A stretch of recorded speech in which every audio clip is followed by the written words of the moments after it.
en sacrificio a Dios, ¿cómo podría él hacer esto? Leamos el versículo 19.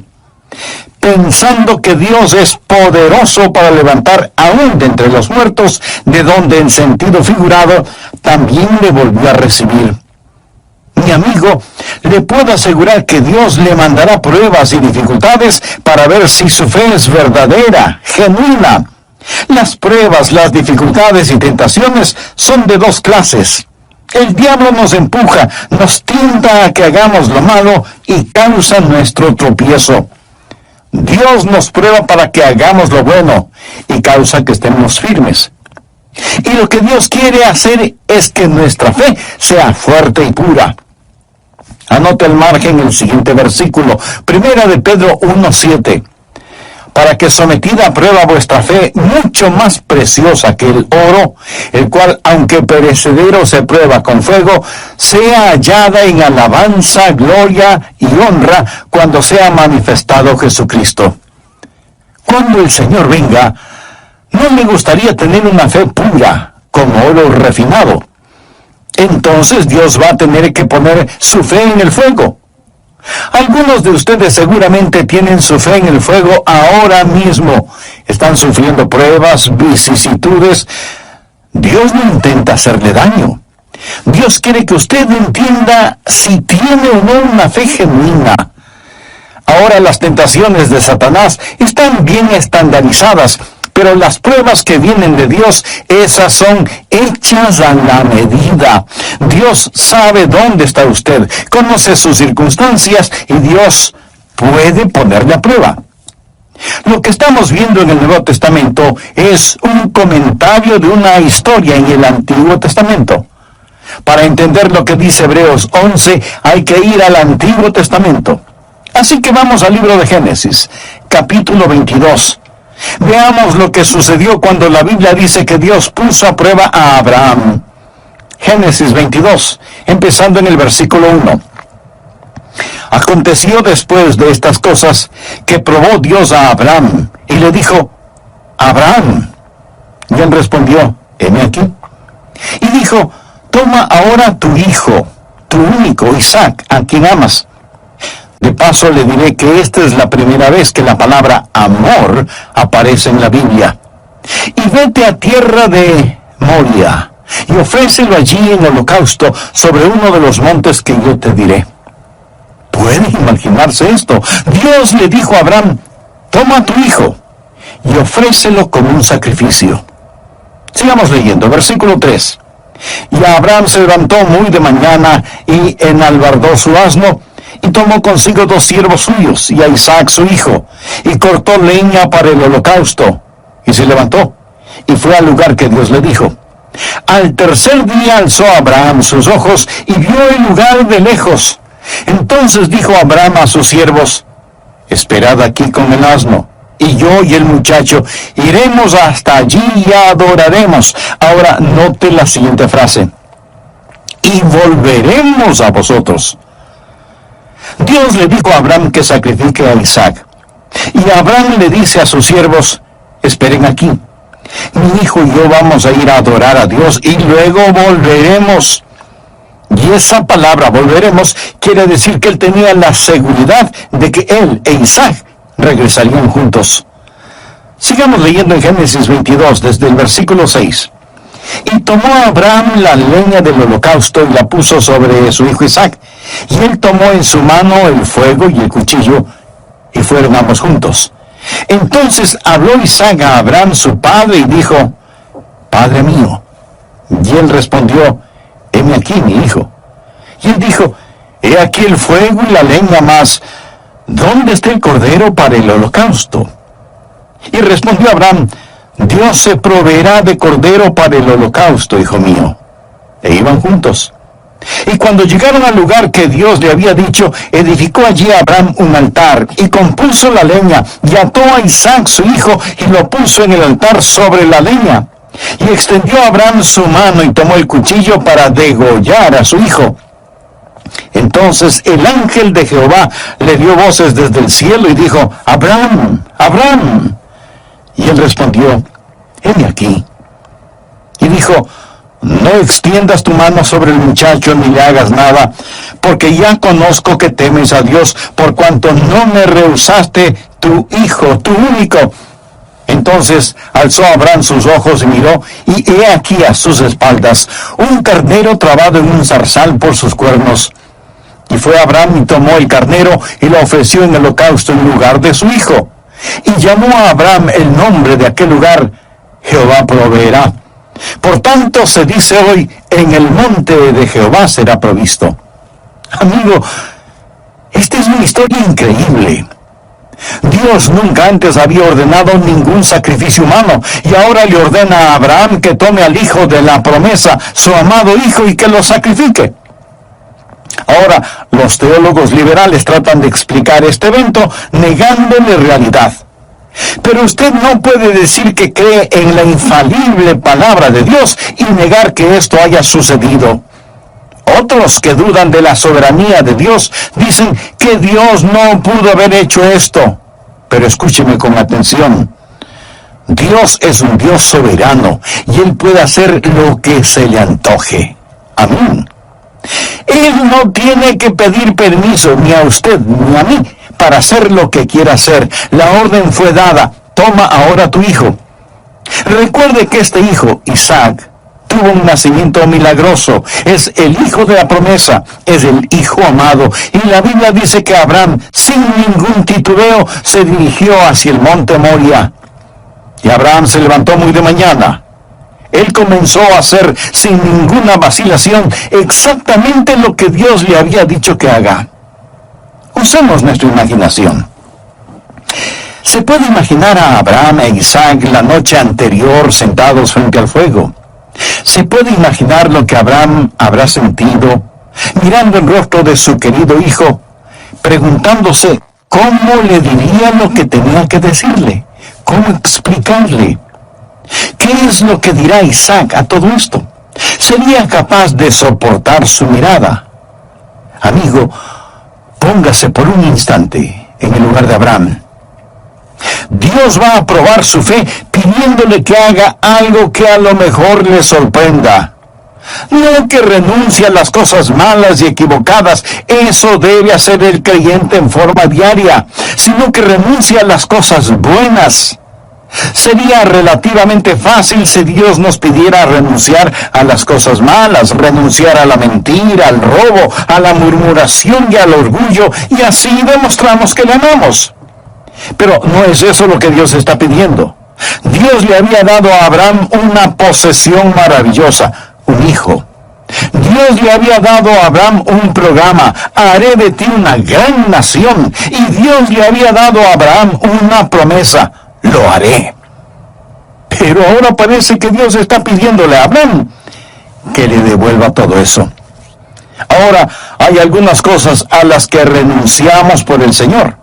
Pero la prueba de fe que está enfrentando Abraham no es lo que él renuncia por el Señor, sino que devuelva las bendiciones que Dios mismo le había prometido y le había dado.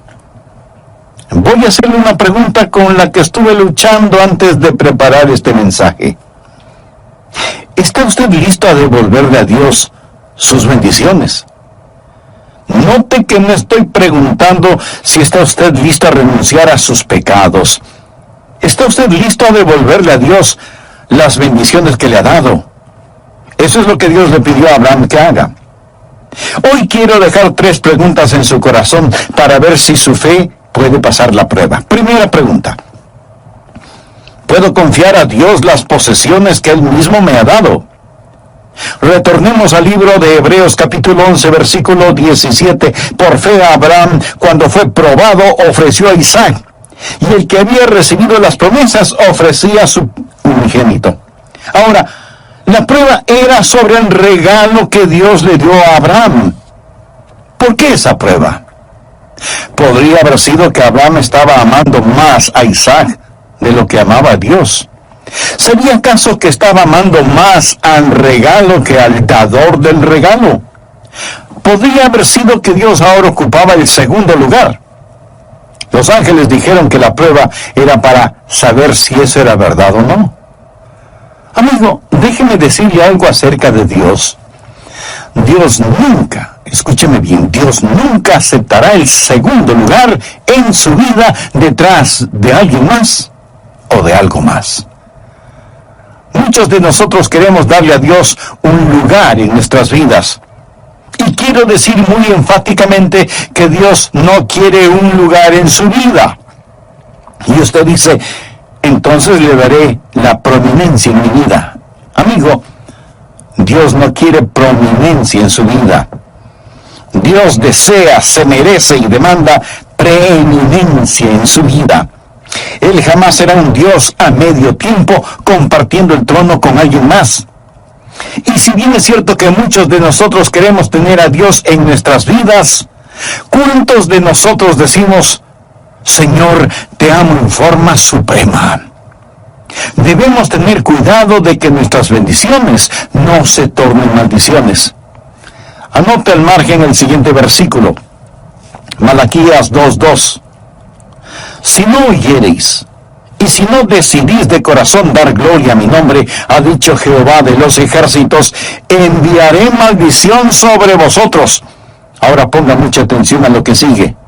Y aún las he maldecido porque no os habéis decidido de corazón. ¿Se da cuenta? Maldeciré tus bendiciones. Las bendiciones pueden tornarse maldiciones porque, como lo dice el Señor, no os habéis decidido de corazón. Me permite decirle qué hay de malo en la actualidad en nuestra nación bendecida por Dios. Dios ha empezado a maldecir nuestras bendiciones. Nosotros hemos sido bendecidos como ninguna otra nación sobre la faz de la tierra y sin embargo estamos escupiendo en la cara de Dios.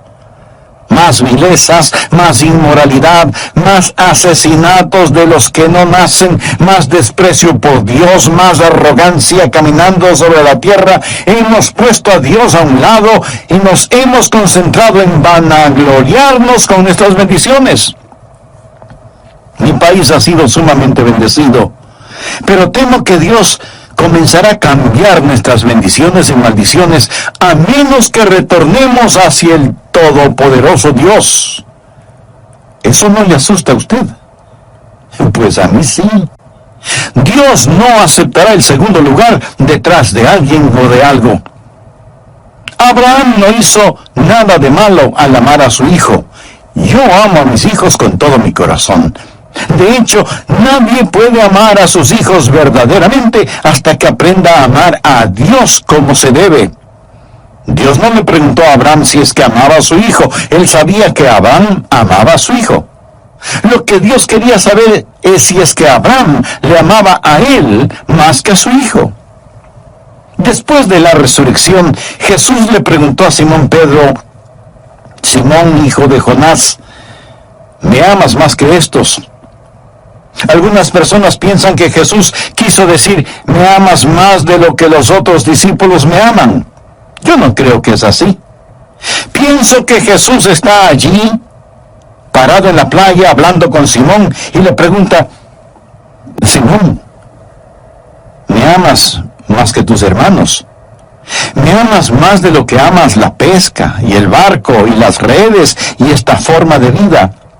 ¿Me amas más que a todas estas cosas? Porque te digo, Simón, hijo de Jonás, que yo no aceptaré el segundo lugar en tu vida. La prueba de la fe no es primordialmente entre el odio y el amor, sino entre dos amores, aquello que amamos mucho y aquellos que amamos en forma suprema. Esta es la pregunta que me hice a mí mismo antes de poder predicar este mensaje. Adrián, ¿tienes en tu corazón algún amor que es más grande que tu amor por Jesús? Mi amigo, le desafío a que se haga usted la misma pregunta. Ahora, si en su corazón o en su vida usted considera que hay un amor que es más grande que el amor que tiene por Dios, el mensaje de Dios para usted de este pasaje de las Escrituras es, levántate y deposita tu amor en el altar y ofrécelo como sacrificio. Eso es lo que Dios le está diciendo en este momento. Y usted tiene que preguntarse qué podrá hacer. De tiempo en tiempo, yo me hago la misma pregunta.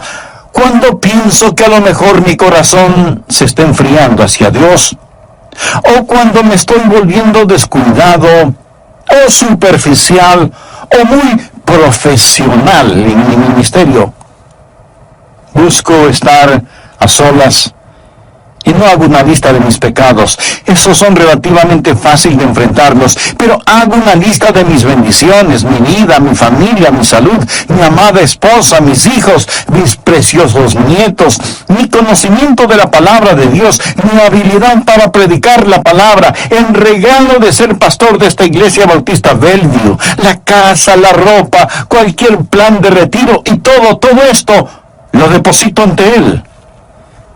Con manos abiertas, Señor, todo es tuyo. Amigo, no es cosa fácil el hacerlo, pero usted sabe cuando lo hace solo de labios para afuera, y usted sabe cuando lo dice y lo hace con convicción. Antes de terminar la primera parte de este mensaje, permítame hacerle una pregunta muy personal. Como creyentes, como hijos e hijas de Dios, sabemos que todo lo que tenemos es con lo que Dios nos ha bendecido. Pero ¿hay alguna cosa específica o especial que Él le ha dado y que usted no se la devolvería si Dios se la pidiera? ¿Hay algo que usted no entregaría voluntariamente a Dios si Él se lo solicitara? Usted podrá decir, Dios, tú mismo me diste esto, ¿por qué me pides que te lo devuelva? Amigo, ese no es asunto suyo. Dios tiene sus propias razones y de ninguna manera está obligado a darnos explicaciones. ¿Hay alguna cosa en su vida que usted no entregaría voluntariamente a Dios si es que Él se lo pidiera? Escúcheme, cualquier cosa que Dios le haya dado, usted puede confiársela. Y cualquier cosa que no le haya dado, aunque usted se lo haya pedido, es porque no la necesita. Sí, Dios le dio a Abraham un hijo y luego le pidió que lo llevara al monte Moria y que allí sobre el altar lo sacrifique. La prueba de la fe. Amigo, ¿cómo está poniendo Dios a prueba su fe?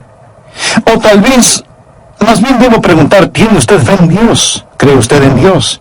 ¿Entiende el simbolismo del carnero enredado entre las zarzas como una prefigura del sacrificio de Cristo en el Calvario? Por fe, ha invitado a Jesús a su corazón, lo ha recibido como su Señor y Salvador. Bien puede hacerlo ahora mismo si repite conmigo la siguiente oración. Querido Dios, vengo a depositar mi fe en ti. Ahora entiendo que todo cuanto tengo tú me lo has dado y te pertenece. Y aún por medio de tu Hijo, el Señor Jesucristo, quieres darme perdón y vida eterna junto a ti. Señor Jesús, te recibo como mi Salvador y deseo que seas el Señor de mi vida. Lo pido en tu santo nombre.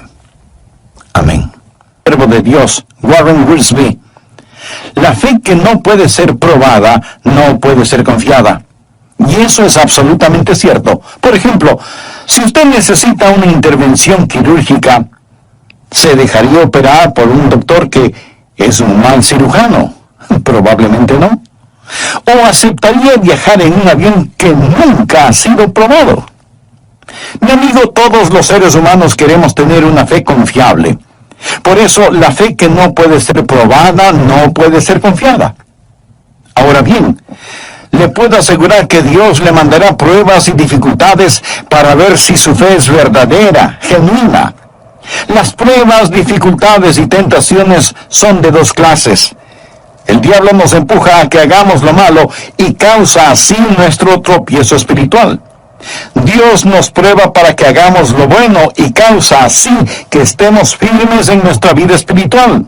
Y Dios quiere que nuestra fe sea fuerte y pura. Por favor, anote al margen el siguiente versículo, 1 de Pedro 1:7. Para que sometida a prueba vuestra fe, mucho más preciosa que el oro, el cual, aunque perecedero se prueba con fuego, sea hallada en alabanza, gloria y honra cuando sea manifestado Jesucristo. Cuando el Señor venga, ¿no le gustaría tener una fe pura como oro refinado? entonces Dios va a tener que poner su fe en el fuego. Algunos de ustedes seguramente tienen su fe en el fuego ahora mismo. Están sufriendo pruebas, vicisitudes y hasta tragedias. Escúcheme. Dios no intenta hacerle daño. Más bien, Dios quiere que usted entienda si tiene o no una fe genuina. Y Dios va a probar su fe pidiéndole que haga algo que a lo mejor le sorprenda. No tanto que renuncie a las cosas malas y equivocadas, eso debe hacer el creyente en forma diaria, sino que renuncie a las cosas buenas. Sería relativamente fácil si Dios solo nos pidiera renunciar a la mentira, al robo, a la murmuración y al orgullo, si así demostramos que le amamos. Pero no es eso lo que Dios está pidiendo. Dios le había dado a Abraham una posesión maravillosa, un hijo. Dios le había dado a Abraham un programa, haré de ti una gran nación. Y Dios le había prometido que lo haría, pero ahora parece que Dios está pidiéndole a Abraham que le devuelva todo eso. Ahora, hay algunas cosas a las que renunciamos por el Señor. Pero la prueba de fe que enfrentó Abraham no fue lo que él renunciaba por el Señor, sino que tenía que devolver las bendiciones y promesas que Dios mismo le había dado. ¿Está usted listo a devolverle a Dios sus bendiciones? Eso es lo que Dios le pidió a Abraham que haga. Quiero dejar 3 preguntas en su corazón para ver si su fe puede pasar la prueba. Pregunta número 1. ¿Puedo confiar a Dios las posesiones que Él mismo me ha dado? Leamos Hebreos 11:17. Por fe, Abraham, cuando fue probado, ofreció a Isaac, y el que había recibido las promesas ofrecía su unigénito. Ahora, la prueba era sobre el regalo que Dios le dio a Abraham. ¿Por qué esa prueba? Podría haber sido que Abraham estaba amando más a Isaac de lo que amaba a Dios. ¿Sería acaso que estaba amando más al regalo que al dador del regalo? Podría haber sido que Dios ahora ocupaba un segundo lugar. Amigo, déjeme decirle algo acerca de Dios. Él nunca, escúcheme bien, nunca aceptará el segundo lugar en su vida detrás de alguien más o de algo más. Abraham no hizo nada de malo amando a su hijo. Yo amo a mis hijos con todo mi corazón. De hecho, nadie puede amar a sus hijos verdaderamente hasta que aprenda a amar a Dios como se debe. Y Dios no le preguntó a Abraham si es que amaba a su hijo. Él sabía que Abraham amaba a su hijo. Lo que Dios quería saber es si es que Abraham le amaba a él más que a su hijo. Ahora escúcheme. No es que Dios no sabía que Abraham le amaba, pero la prueba sirvió más bien para que Abraham mismo descubriera cuánto amaba a Dios. La prueba sirvió para consolidar y reafirmar su fe. ¿Hay alguna cosa específica o especial que Él le ha dado y que usted no se lo devolvería si Dios se lo pidiera? ¿Hay algo que usted no entregaría voluntariamente a Dios si Él se lo solicitara? Dios le dio un hijo a Abraham y luego le pidió que lo llevara al monte Moria y que allí sobre el altar lo sacrifique. La prueba de la fe. La pregunta número 2 es, ¿puedo confiar en Dios con el propósito que Él tiene para mí? Hemos hablado de las posesiones que Él nos ha dado. ¿Qué acerca del propósito que Él tiene para nosotros? Leamos nuevamente Hebreos 11, versículos 17 y 18. Por fe, Abraham, cuando fue probado, ofreció a Isaac. Esa era su posesión. Y el que había recibido las promesas, ofrecía su primogénito, habiéndosele dicho, en Isaac te será llamada descendencia. Veamos el plan y el propósito. Dios le dio a Abraham un propósito y Abraham dijo, está bien, ya sé lo que va a suceder. Voy a tener un hijo, y este hijo tendrá hijos, y estos hijos tendrán hijos, así que voy a tener una enorme descendencia, gente de fe. De pronto Dios le dice, quiero que sacrifiques a tu hijo. Eso no tiene ningún sentido. Ningún sentido. Amigo, fe no es primordialmente creer en Dios a pesar de la evidencia. Es el obedecer a Dios a pesar de las consecuencias. ¿Me permite repetir esto? Fe es el obedecer a Dios a pesar de las consecuencias. Sin saber por qué. Sin tener que saber por qué. La obediencia es la gran prueba de nuestra confianza y de nuestra fe. Cuando sabemos que tenemos una palabra de Dios, no la pasamos por el tamiz de nuestro entendimiento, simplemente obedecemos. Hay una sola alternativa frente a la obediencia: la desobediencia. Por lo tanto, debemos obedecer a Dios. Pero déjeme decirle qué clase de obediencia debe ser. Debe ser una obediencia informada. No vaya por allí a hacer alguna clase de sacrificio para demostrarle a Dios cuánto le ama. Sería un terrible error. Esté en armonía con Dios, sintonizado con Dios, escuchando a Dios. Abraham escuchó a Dios. Muchos cristianos se esfuerzan en hacer cosas para Dios que Dios no quiere que las hagan. Y Dios no ha prometido el bendecir actividades que Él no ha ordenado. Debemos escuchar a Dios para poder obedecerle. Debe ser una obediencia informada. Segundo, debe ser una obediencia intencional. Usted dice, bueno, no he sido informado. ¿Puedo hacerle una pregunta? ¿Está usted escuchando? Se reporta a Dios para servicio. La verdadera obediencia no es meramente la ausencia de realizar lo equivocado. Es el activamente buscar la voluntad de Dios para su vida. La ignorancia de la voluntad de Dios no es excusa si es que usted no tiene una obediencia intencional, informada, intencional e inmediata. Dios le dio una orden a Abraham, y en Génesis 22:3 leemos: y Abraham se levantó muy de mañana. Nada de esperar, nada de demoras. Tan pronto como le fue posible, él empezó a hacer exactamente lo que Dios le había ordenado. Nuestra alma debe ser rápida en responder a Dios. Nuestros pies deben ir jubilosos a donde Él nos mande. El aplazar nuestra responsabilidad es una forma de desobediencia. Dios le ha ordenado el decir algo, dar algo, hacer algo, y usted está esperando quién sabe qué, o aplazando lo que debe hacer. No espere. La verdadera obediencia es inmediata. Nosotros no tenemos que razonar por qué, no tenemos que argumentar. Debemos hacer o morir. Alguna vez la prueba vendrá. Y si usted no obedece de inmediato, puede verse en serios problemas.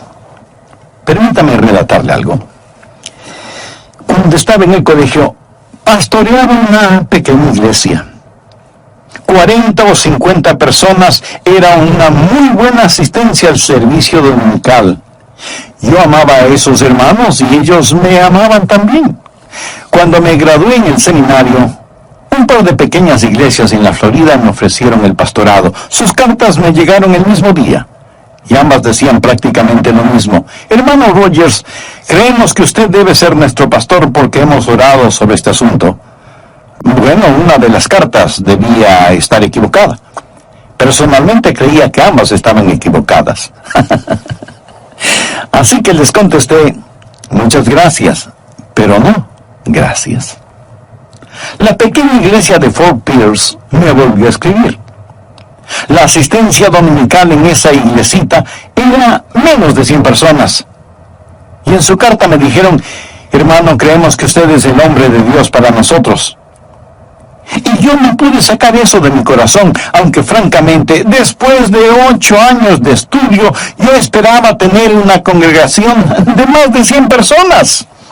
Pero finalmente les contesté, está bien, acepto su invitación.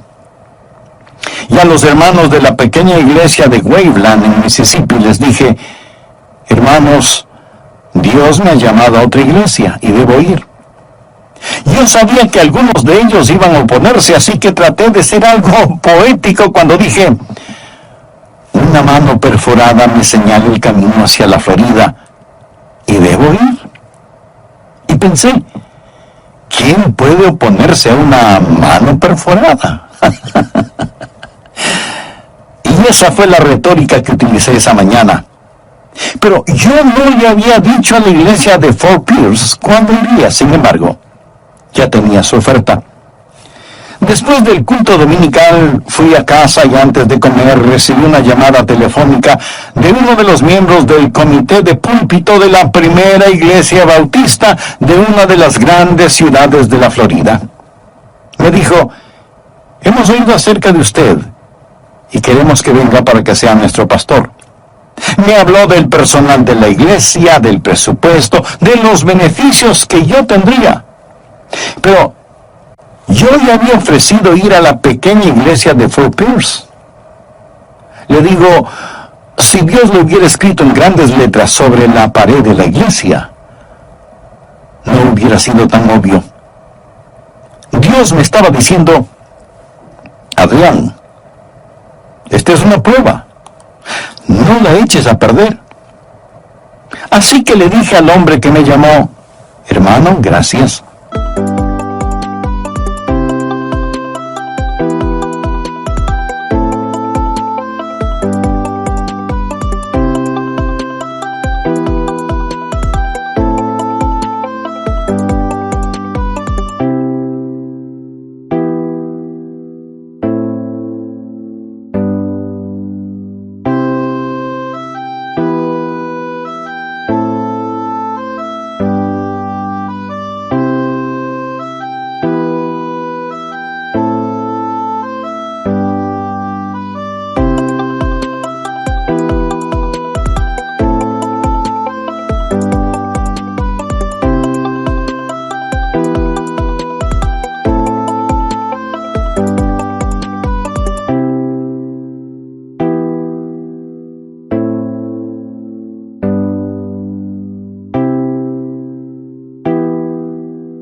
Pero voy a servir en tal y tal iglesia. Dios me ha llamado a ese lugar y debo ir. Y colgué el teléfono. No lo cuento esto para darme yo mismo una palmadita en la espalda, sino para testificar delante de Dios. Cuando esas pruebas lleguen, es mejor obedecer a Dios inmediatamente. Si no, usted puede verse en serios problemas. Y quiero decirle que uno de los tiempos más felices de mi vida fue en esa preciosa pequeña iglesia en la Florida, a donde Dios me envió. La obediencia a Dios debe ser una obediencia informada, debe ser una obediencia intencional, debe ser una obediencia inmediata y debe ser además una obediencia apasionada. Sin renuencias, sin vacilaciones, sin malas caras, sin ociosidad. Necesitamos servir a Jesús en esta época en que vivimos con un amor apasionado y consumidor. Estoy seguro que para Abraham fue una verdadera lucha interna, pero gracias a Dios pasó la prueba. Pregunta número 3. ¿Puedo confiar en Dios no solo con las posesiones y el programa que Él me ha dado, pero puedo confiar en las promesas que Él me ha hecho? Recuerda lo que dice Hebreos 11, la porción que estamos estudiando. Por fe Abraham, cuando fue probado, ofreció a Isaac, y el que había recibido las promesas ofrecía a su primogénito. Esta es la antítesis de la promesa que dice que en ese hijo sería bendecido. Habiéndose dicho, en Isaac te será llamada descendencia. ¿Cómo reconciliar esta aparente contradicción? Ponga atención al siguiente versículo. Pensando que Dios es poderoso para levantar aún de entre los muertos, de donde en sentido figurado también le volvió a recibir. Abraham ya había aprendido que Dios es el Dios de los imposibles. Le había dado un hijo cuando tenía 100 años de edad. Se imagina a Abraham saliendo de la carpa en donde su esposa había dado a luz, caminando temblorosamente apoyado en un bastón y diciendo emocionado: ¡es un varón! ¡Es un varón! Abraham 100 años de edad, su esposa Sara 90 años de edad y su vientre totalmente estéril. Ellos supieron muy bien que Dios es un Dios de milagros y su fe fue firme para creer a Dios. Abraham no sabía lo que Dios iba a hacer, sencillamente sabía que lo haría y Dios lo hizo. Dios no permitió que Abraham sacrificara a Isaac. ¿Por qué? Escúcheme. No era a Isaac que Dios quería a Abraham. Y le dijo, ahora sé que me amas más de lo que amas cualquier otra cosa. ¿Cuál es el corazón, el núcleo de este mensaje? Ponga atención. Si lo ama, déjelo ir. Si es que es suyo, lo tendrá de regreso. Y si no lo es, usted será librado de un destino peor que la muerte si es que se aferra a algo que será un impedimento para su vida espiritual. Jesús dijo, porque todo el que quiera salvar su vida la perderá, y todo el que pierda su vida por causa de mí y del Evangelio, la salvará. Dios está diciendo, pierde tu vida por mí y la encontrarás. Hebreos 11:19 declara, pensando que Dios es poderoso para levantar aún de entre los muertos. Aquí la palabra pensando literalmente significa considerando. Conlleva la idea de cálculo.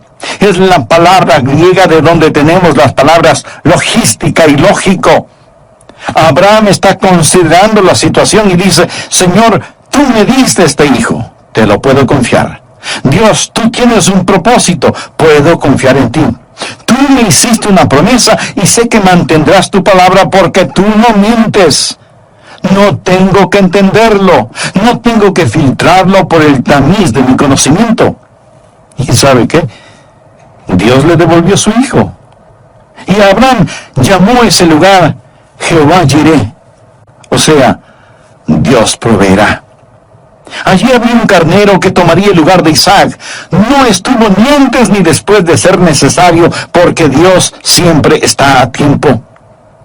¿Cuál es la pregunta que me hice a mí mismo al preparar y predicar este mensaje? Me pregunté, Adrián, ¿hay alguna cosa buena y especial que tú no estarías dispuesto a entregarla? De paso le diré que no estoy hablando de cosas negativas, estoy hablando de bendiciones. Podría ser sus finanzas, su salud, sus hijos o nietos. ¿Hay alguna obediencia que usted no está dispuesto a cumplir, aunque sabe que eso es contradictorio a lo que usted piensa es la voluntad de Dios para su vida? ¿Hay alguna promesa que no puede confiar a Dios, aunque eso no tenga ningún sentido? Recuerden, no vivimos de explicaciones, vivimos de promesas. Seguramente no le gustó este mensaje. A mí tampoco. ¿Sabe por qué? Porque no nos gusta esta clase de pruebas. Pero la fe que no puede ser probada no puede ser confiada. Dios quiere que usted sea fuerte en la fe, pero sin fe es imposible agradar a Dios.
¿Sabe lo que la Biblia dice acerca de Abraham? Abraham, vuestro padre, se gozó de que había de ver mi día y lo vio y se gozó. Él vio la venida del Mesías, y el Mesías en el cual Abraham confió es el mismo que deseo que usted confíe. Es el único que puede salvarle. Le prometo con la autoridad de la palabra de Dios que Él le perdonará sus pecados, entrará en su corazón y su vida y los inundará con su paz, su presencia y poder en forma sobrenatural. Y cuando usted muera o Él regrese otra vez, lo llevará a su hogar en el cielo. Ahora pudiera ser que usted ya es una persona religiosa, moral. Tal vez es miembro de alguna iglesia y ha sido bautizado, pero usted en realidad no está seguro de su salvación. Nunca ha tenido la absoluta certeza de que si muere este momento, irá al cielo. Bueno, este es el instante de tener esa seguridad. Le invito a que ore conmigo de la siguiente manera, en forma silenciosa, pero ferviente. Querido Dios, soy un pecador. Estoy perdido. Necesito salvación. Necesito perdón. Señor Jesús, tú moriste para salvarme y prometiste que me salvarías si confiaba en ti.